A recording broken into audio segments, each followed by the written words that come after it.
नमस्कार दोस्तों, मैं राजकुमार मौर्य। उत्तर प्रदेश में पंचायत चुनाव धीरे धीरे नजदीक आ रहा है।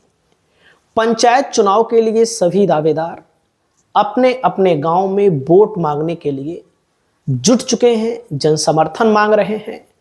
केवल इसी बात का इंतजार है कि सीट आ जाए और चुनाव की तारीख घोषित हो जाए और चुनाव लड़ लिया जाए।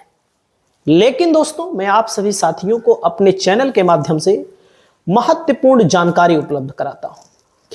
इस वीडियो के माध्यम से आप सभी साथियों को मैं बताने जा रहा हूं प्रस्तावक के संबंध में आपको क्या जानकारी होनी चाहिए। जैसे आप प्रधानी का चुनाव लड़ने जा रहे हैं, वीडीसी का लड़ने जा रहे हैं या जिला पंचायत सदस्य का चुनाव लड़ने जा रहे हैं, प्रस्तावक से संबंधित कौन सा नियम लगेगा आपको मैं बताना चाहूंगा। अगर आप ग्राम प्रधानी का चुनाव लड़ना चाहते हैं तो जिस ग्राम के निवासी हैं, जिस ग्राम सभा की वोटर लिस्ट में आपका नाम है, वहीं से लड़ सकते हैं, दूसरी जगह से आप नहीं लड़ सकते हैं। लेकिन अगर आप बीडीसी का चुनाव लड़ना चाहते हैं तो आप अपनी ब्लॉक में किसी भी वार्ड से लड़ सकते हैं, किसी भी क्षेत्र पंचायत से आप लड़ सकते हैं, बशर्ते सीट आपके मुताबिक होनी चाहिए। सीट में आप फिट बैठे, सामान्य सीट पर लड़ेंगे कि ओबीसी पर लड़ेंगे, एससी पर लड़ेंगे, जैसे भी आपको लड़ना है।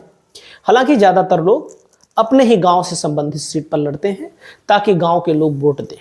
हालांकि कुछ लोग अपने गांव से ना लड़कर दूसरे के गांव से भी लड़ जाते हैं। जिला पंचायत सदस्य का चुनाव आप अपने पूरे जिले में किसी भी सीट से लड़ सकते हैं, किसी भी सीट से। आपका उस इलाके में नाम हो, वोट हो या ना हो, कोई दिक्कत नहीं है।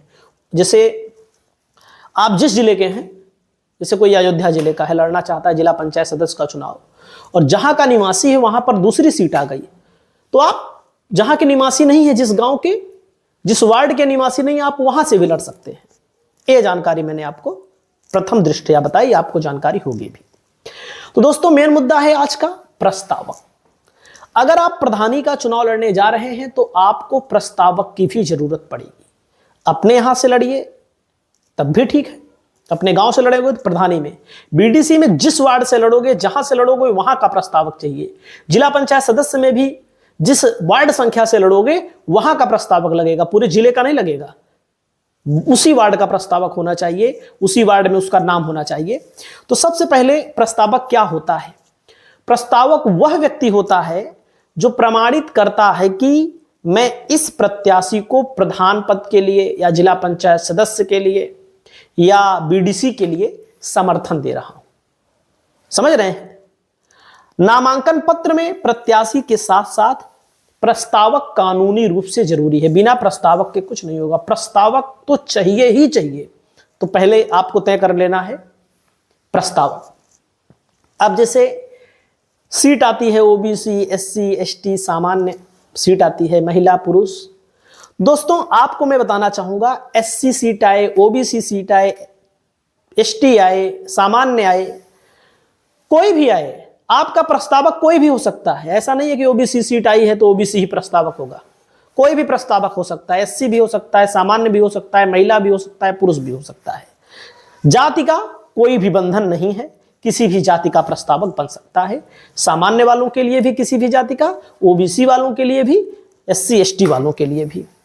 दोस्तों, चाहे सीट आरक्षित हो या सामान्य हो, उससे नहीं मतलब होता है उसका।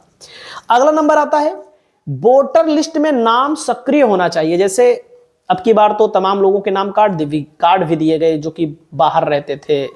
ज़्यादातर लोगों को यहाँ आना ठीक भी नहीं लगता था, और जो लोग 2 जगह नाम डलवाए थे, काफ़ी लोगों का नाम कट भी गया है। तो दोस्तों, वोटर लिस्ट में नाम कटा हुआ नहीं होना चाहिए, याद रखिएगा। वोटर लिस्ट में प्रस्तावक जिसको बना रहे हो, नाम उसका होना चाहिए। मृत ना घोषित हो, डुप्लीकेट या फर्जी मतदाता ना हो। अगर जांच में गलत पाया गया तो नामांकन रद्द हो जाएगा, याद रखिएगा। जैसे आपने किसी एक से व्यक्ति को प्रस्तावक बना दिया जिसका वोटर लिस्ट में नाम ही नहीं है, हालांकि वहां पर वोटर लिस्ट लगानी पड़ेगी। वोटर लिस्ट में इंगित करना पड़ेगा आपको कि ये व्यक्ति को मैं, उस पर हस्ताक्षर कह रहा होंगे कि इस व्यक्ति को मैं प्रस्तावक बना रहा हूं। उम्र, दोस्तों, प्रस्तावक कम से कम 18 साल जो वोट देने का मामला होता है, कम से कम 18 साल का तो प्रस्तावक होना ही चाहिए। उम्र की सीमा, भारतीय नागरिक होना अनिवार्य है। भारत का नागरिक ही प्रस्तावक बन सकता है, अन्य कोई व्यक्ति प्रस्तावक नहीं बन सकता है। कौन प्रस्तावक बन सकता है दोस्तों? उसी ग्राम का मतदाता होना चाहिए, वोटर लिस्ट में नाम होना चाहिए। ग्राम प्रधानी के लिए दूसरे के गांव वाला नहीं बन सकता। और वैसे भी बीडीसी के लिए जिस स्थान से, जिस क्षेत्र पंचायत से आप चुनाव लड़ रहे हो, वही का प्रस्तावक बन सकता है। वैसे जिला पंचायत सदस्य के लिए भी प्रस्तावक वही बन सकता है जो उस वार्ड का मतदाता होगा। अलग वार्ड वाला मतदाता प्रस्तावक नहीं बन पाएगा, इसको याद रखिएगा। अगर चुनाव मान लीजिए रामपुर का है तो प्रस्तावक भी रामपुर का होना चाहिए, इसको याद रखिएगा एग्जाम्पल के तौर पर। ग्राम प्रधान चुनाव में कितने प्रस्तावक होते हैं दोस्तों? एक प्रस्तावक, दो प्रस्तावक आप तैयार किए रखिए, एक दो प्रस्तावक में आपका काम हो जाएगा। दोस्तों महिला सीट पर पुरुष भी प्रस्तावक बन सकता है, बिल्कुल बन सकता है, जैसे कई जगहों पर। और ये भी बता दें, ज्यादातर महिलाओं के लिए जो सीटें आती हैं, महिला तो नाम मात्र की प्रधान बनती हैं या बीडीसी बनती हैं, जिला पंचायत सदस्य बनती हैं, उनका सब काम पुरुष भी करते हैं। मैं तो देखता हूं कई जगहों पर हस्ताक्षर भी उनका पति करता है, मतलब कि प्रधान बना है कोई और, काम कर रहा है कोई और। फॉर एग्जाम्पल हमारे यहां का गांव का प्रधान खुद बाप है, बाप से कोई मतलब ही नहीं लगता हमको, उसका लड़का ही प्रधानी कर चला रहा है, जो कि नियम के विपरीत है। नियम के विपरीत है ना, प्रधान ही देखेगा प्रधान को क्या करना है। ठीक है, अगला है, कौन प्रस्तावक नहीं बन सकता है? दूसरे गांव का मतदाता नहीं बन सकता है, वोटर लिस्ट में नाम ना होने वाला, जिसका नाम नहीं है, नाबालिग नहीं बन सकता है, विदेश का नागरिक नहीं बन सकता है, कोर्ट से अयोग्य व्यक्ति, मानसिक रूप पर अगर कोई व्यक्ति अयोग्य है, दिवालिया है, वो भी प्रस्तावक नहीं बन सकता है। नामांकन के समय जरूरी सावधानियां। दोस्तों प्रस्तावक के हस्ताक्षर बिल्कुल सही होना चाहिए, इसको याद रखिएगा। हस्ताक्षर, प्रस्तावक का नाम रहेगा, उसके पिता का नाम रहेगा, लिस्ट में मिलान करना चाहिए, मिलान में एकदम वही नाम होना चाहिए, प्रस्तावक का जो असली नाम हो आधार कार्ड में वही नाम होना चाहिए, उसकी वोटर लिस्ट में और वोटर आईडी में भी। दोस्तों वोटर आईडी नंबर भी साफ लिखा होना चाहिए, गंदा इधर उधर नहीं लिखा होना चाहिए, गलत नहीं होना चाहिए। एक ही, दोस्तों ये भी ध्यान दीजिएगा, एक ही समय पर, जैसे हम प्रस्तावक बन रहे हैं किसी के, तो मान लीजिए एक ही प्रत्याशी का एक व्यक्ति प्रस्तावक बन सकता है, दूसरा कोई नहीं बन सकता है। अगर प्रस्तावक गलत निकला तो नामांकन रद्द हो जाएगा।